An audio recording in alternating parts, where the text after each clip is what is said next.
کابل میں ایک بار پھر طالبان کی حکومت ہے۔ طالبان کو موسیقی پسند نہیں، تو ہزاروں سال پرانی اس ثقافت اور میوزیکل ٹریڈیشن کے لیے طالبان کے اس نئے دور کا کیا مطلب ہے؟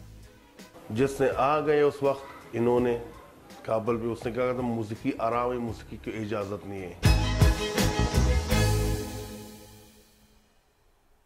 میرا نام عالیہ نازکی ہے اور آپ سیربین دیکھ رہے ہیں، وہ پروگرام جس میں ہم ان کہانیوں کو سمجھنے کی کوشش کرتے ہیں جو آپ کے لیے اہم ہیں۔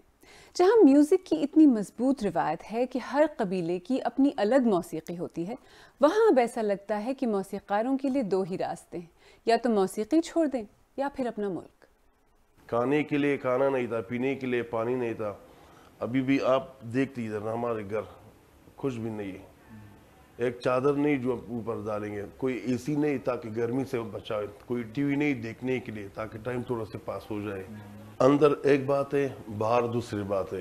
جس نے آ گئے اس وقت انہوں نے کابل پہ، اس نے کہا تھا موسیقی آرام ہے، موسیقی کی اجازت نہیں ہے۔ کس وجہ سے آرام ہے؟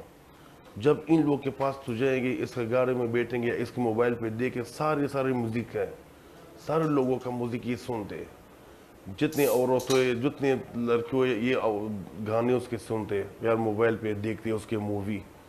اور جب موزیشن لوگ پر آتی ہے کہہ رہے کہ موزیک آرام ہے۔ یہ پہلی بار نہیں ہے کہ افغانستان کے سازوں کو اس طرح خاموش کیا گیا ہے۔ میوزک صدیوں سے افغان ثقافت میں رچا بسا ہے۔ طالبان کے پہلے دور میں موسیقی سمیت بہت سی تفریحی سرگرمیوں پر پابندیاں رہیں۔ ان کی حکومت کے خاتمے کے بعد افغانستان میں ایک نئے دور کا آغاز ہوا اور روایتی موسیقی کے علاوہ لوگوں کو ماڈرن میوزک بھی سنائی دینے لگا۔ بوڑھے، جوان اور بچے پھر سے روایتی اور ماڈرن سازوں سے لطف اندوز ہونے لگے، مگر یہ آزادی 20 سال سے زیادہ میسر نہ رہی۔ طالبان واپس آ گئے اور ماڈرن میوزک تو درکنار، اب رباب کے سر بھی خاموش ہوتے جا رہے ہیں۔ تو کیا طالبان پارٹ 2 کا میوزک کے بارے میں خیال کچھ بدلا ہے؟ دیکھیں، طالبان نے ملک کا کنٹرول سنبھالنے کے بعد موسیقی پر پابندی لگا دی۔ معروف افغان گلوکارہ آریانہ سعید طالبان کے آتے ہی امریکی فوجی طیارے پر ملک چھوڑ کر چلی گئیں۔ طالبان نے مبینہ طور پر لوک موسیقار فواد اندرابی کو گھر سے نکال کر گولی مار کر ہلاک کر دیا، اور طالبان کے حملے کے بعد خوف کی وجہ سے افغانستان نیشنل انسٹی ٹیوٹ آف میوزک کے دروازے بند ہو گئے، اور اس سب کا اثر آلریڈی نظر آ چکا ہے۔ We used to broadcast a lot of music on our radio stations and ہم اپنے ٹی وی چینلز اور ریڈیو اسٹیشنز پر مختلف قسم کا میوزک نشر کرتے تھے، لیکن اب ہم ایسا نہیں کر رہے ہیں۔ طالبان کے آنے کے بعد ہر چینل پر میوزک تقریباً بین ہو گیا ہے۔ ہمارے ایک ریڈیو اسٹیشن پر 24 گھنٹے میوزک چلتا تھا، اب وہاں میوزک کی جگہ نیوز نشر کی جا رہی ہے۔ اب ہمارے چینلوں پر جو چل رہا ہے وہ یا تو نعتیں ہیں یا ملی نغمے۔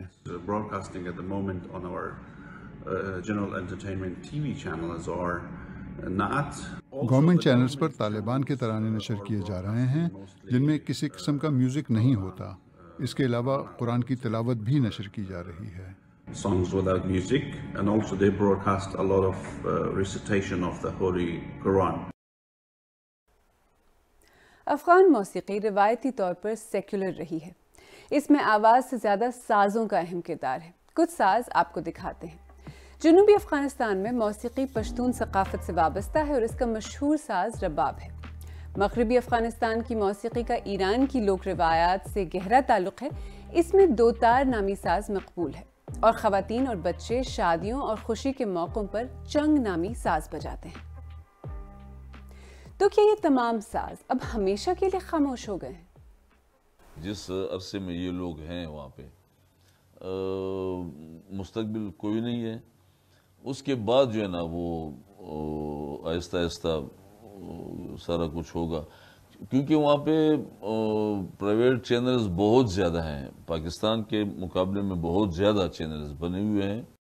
دوسری بات یہ ہے کہ ان میں شادیوں پہ پروگرامز میں ہال بک کر کے آرٹسٹوں کو بلا کے موسیقی پروگرام وہ لازم و ملزوم ہے شادی کے ساتھ، وہ کرتے ہیں نا، تو حالوں میں ہوتے تھے ان کے پروگرام، وہ بھی بند ہو گئے میرے خیال میں۔ آپ کو کیا لگتا ہے موسیقی جیسی چیز کو بین کیا بھی جا سکتا ہے؟ ہمیں کامنٹ سیکشن میں بتائیں، اور اگر آپ کو ہمارا پروگرام پسند آ رہا ہے تو ہمارے یوٹیوب چینل کو سبسکرائب کریں، بیل آئیکن پر کلک کریں اور اپنے دوستوں کے ساتھ پروگرام کا لنک شیئر کریں۔ افغان فنکاروں اور موسیقاروں کو کیا لگتا ہے اب کیا کیا جا سکتا ہے؟ I would kindly request from the member of the international community. میں دنیا سے درخواست کرنا چاہوں گا کہ جب وہ طالبان سے مذاکرات کریں تو افغان عوام کے ثقافتی حقوق کے بارے میں بات کرنا نہ بھولیں۔ اس بات کی بھی یقین دہانی کرائی جائے کہ افغانستان اس راہ پر نہ جائے جس پر وہ 1996 میں چلا گیا تھا، اور افغانستان میں ایک بار پھر ثقافت کا قتل عام نہ ہو۔ حکومتیں آتی جاتی ہیں، ثقافت باقی رہتی ہے۔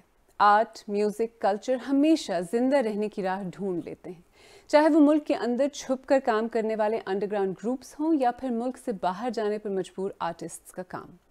افغان موسیقی کی مضبوط روایت قائم ضرور رہے گی، لیکن یہ بات بھی سچ ہے کہ کم سے کم کچھ وقت کے لیے افغانستان کے خوبصورت سریلے ساز بظاہر خاموش ہو گئے ہیں۔